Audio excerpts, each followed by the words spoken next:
Hi, hello, I'm Hans, I'm an intersex artist, an educator, and I also spend a lot of my time working with authors who are writing intersex characters. So if you are writing something that includes an intersex character, here are my 5 most common mistakes that I see and their solutions.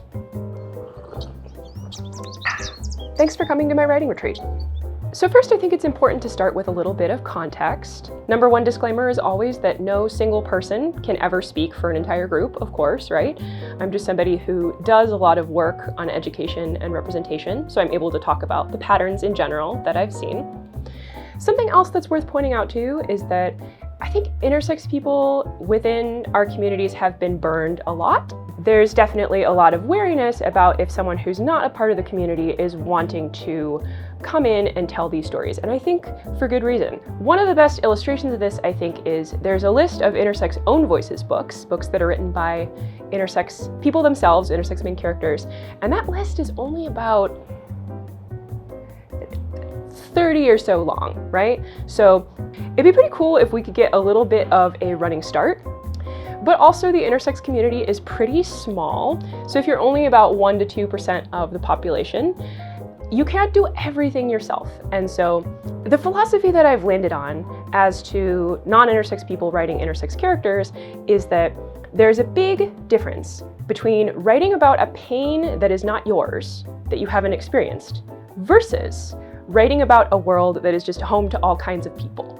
And I think we all know this difference pretty intrinsically. To give a terrible example, say that your friend or somebody that you maybe know, acquaintance, confides in you that they had a very formative, traumatic, significant experience. Maybe they got pied in the face. They ask you how you are, you just have to say that you're fine when you're not really fine. So it would be pretty weird for you to turn around and then write a book about the emotional struggles of being pied in the face.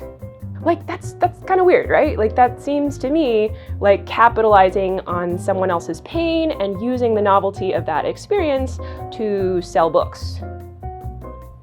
I did make a video roasting probably the most well-known intersex story, the book Middlesex. Maybe I was too hard on it. Maybe I wasn't. You be the judge. Let me know in the comments. That's why I think there's a lot of community resentment and backlash against the Middlesex story, because it was an outside person, an author, who literally stole a real intersex person's story, didn't engage with the community, and then became a best-selling author and got interviewed by Oprah. And no matter how you feel about it's an author's job to write anything, we're talking about good stories, like stories that are just deep and believable and engaging. And if you're not engaging with people who have those real experiences, or if you're going way out into left field for a novelty, it's gonna show. So Hans, how do I perfectly toe the line between speaking for someone else's pain and acknowledging that there are diverse experiences in the world? Look, I can't make any promises, but I have worked with a lot of manuscripts all the way from nonfiction to space opera, so I'm here to share the 5 mistakes when writing intersex characters that I've seen and their solutions. Here we go. Mistake number 1, something that immediately jumps out, is not picking a specific reality-based body type.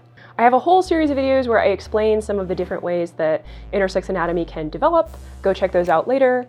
The truth is that probably the numerical majority of intersex people are not intersex in a way that they have visible genital differences at birth. There are all kinds of different flavors, and you want to get familiar with that. So when I see someone making up an anatomical combination or just using something that doesn't seem like it's very well researched, number 1, that makes the story immediately less credible, less legible, I kind of lose it.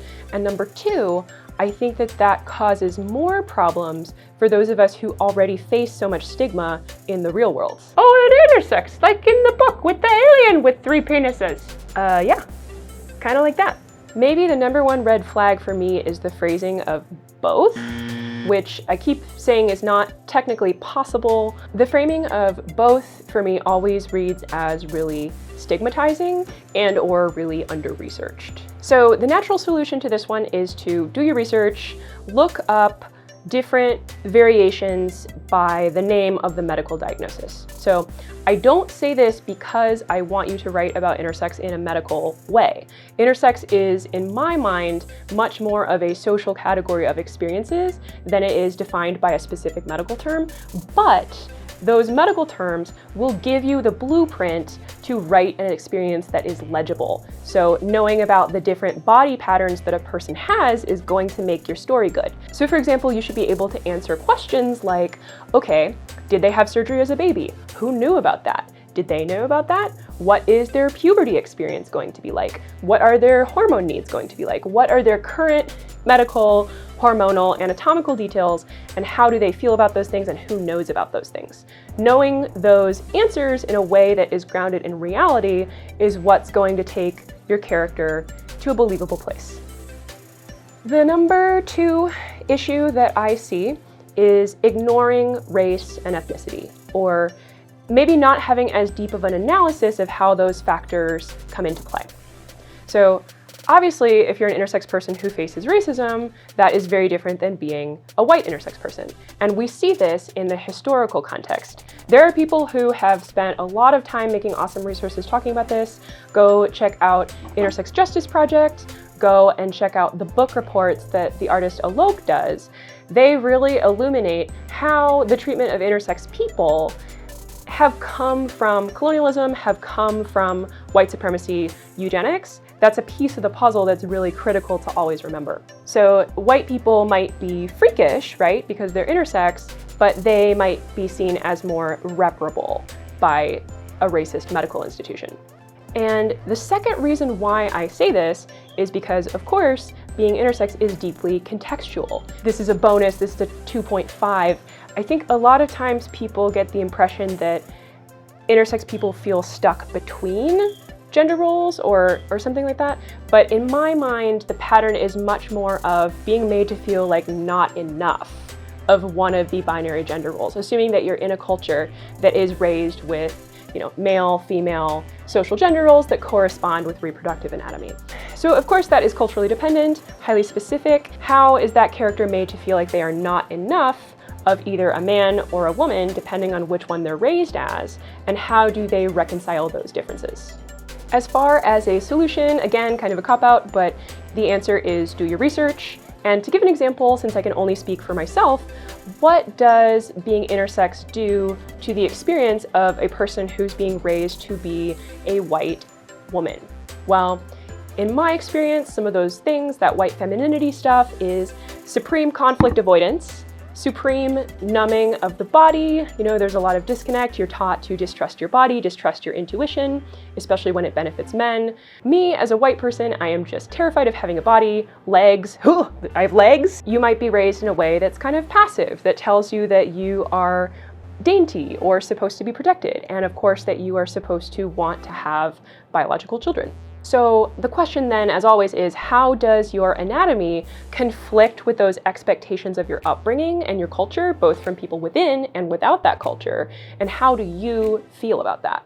Mistake number 3 is gender. Like any person, I would say that intersex people probably have a really strong understanding innately of what their gender identity is. And so if an intersex person is cisgender, so they end up aligning with that, then maybe they have certain feelings about how their body means that they can't meet expectations of that gender, of that reproductive role. If they are also trans non-binary, maybe they know that they're not as interested in meeting some of those expectations of that role, and then they face external pressure or stigma because of that. So, okay, another 3.5. Another mini mistake under the subcategory is sort of the implication that intersex is causal to gender. So because you had these anatomical differences that sparked, all these gender feelings, and that is then why you are transgender, non-binary, etc. So some intersex people certainly are, but I think that it's also a harmful and stigmatizing mistake to conflate intersex as being causal to gender by saying that anatomy is what causes an intersex person to be transgender. That is harmful to transgender people because it's uplifting the argument that anatomy causes gender. Womp. A lot of times too, when I read characters that are supposedly written as intersex characters, they come off as just trans characters because it's not clear about how they face stigma for the anatomical differences that they were born with. They're having gender struggles. I think that's something that everybody goes through, but it's really tricky to tease apart those layers. I think that unless you yourself are non-binary or transgender, writing an intersex character who is also those things is hard mode, for sure, to not get things conflated, and definitely would recommend learning how to walk before we do cartwheels. Number 4. So this, I think, was the frustration point that a lot of people had with a lot of mentions of intersex in popular media, was using the anatomical differences as a plot twist or a device or some shocking secret. So this is, again, a part of the middle sex frustration, because the way that the book uses an intersex character is as the culmination of decades of familial lineage and incest. Not great. I also think about that House episode where the medical mystery plotline was the teenage girl who had internal testes. And that was the medical mystery that House discovered. And it just ended up being this terrible, stigmatizing thing, questioning the gender of the teenager, this reveal, this spectacle. Like, am I just testes in an abdomen to you? So the problem with this, of course, is that it reinforces the freak show narrative. It makes the intersex traits into the only thing that a person is, or the most interesting thing about them, or just the big shocking reveal in the book. How to solve this one? Well, I don't think this one's tough to solve. Really, just being intersex should not be the only thing or the only interesting thing about your character.